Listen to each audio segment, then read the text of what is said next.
À quelques jours de la Tabaski, les marchés commencent à se remplir.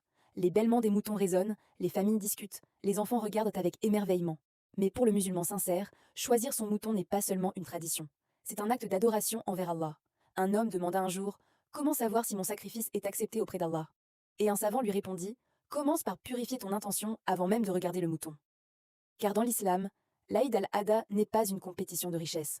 Ce n'est pas celui qui achète le plus gros mouton qui est le plus aimé d'Allah. C'est celui qui sacrifie avec sincérité, gratitude et crainte d'Allah.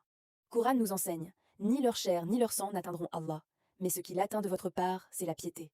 Alors, comment choisir son mouton selon l'islam? Le mouton doit être en bonne santé, sans maladie visible, ni aveugle, ni boiteux, ni extrêmement maigre, sans défaut grave. Le prophète Mohammed, paix et salut soient sur lui, a interdit de sacrifier un animal présentant de grands défauts physiques. Et lorsque tu choisis ton mouton, choisis-le avec dignité, car tu offres cette adoration à Allah. Mais l'islam parle aussi des conditions financières. L'Aïd n'est obligatoire que pour celui qui possède les moyens. Si acheter un mouton, croix, te plonge dans les dettes, croix prive ta famille de nourriture, croix t'empêche de payer ton loyer ou tes charges essentielles, alors l'islam ne t'impose pas ce sacrifice. Car Allah ne veut pas la difficulté pour ses serviteurs.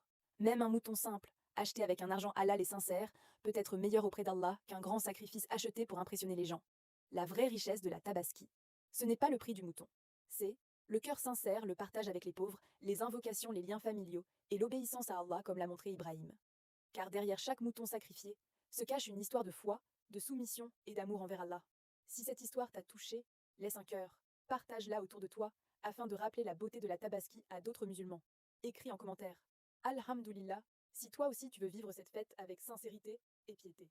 Abonne-toi et active la cloche de notification pour ne manquer aucun rappel islamique, aucune histoire inspirante et aucun conseil bénéfique pour la communauté musulmane.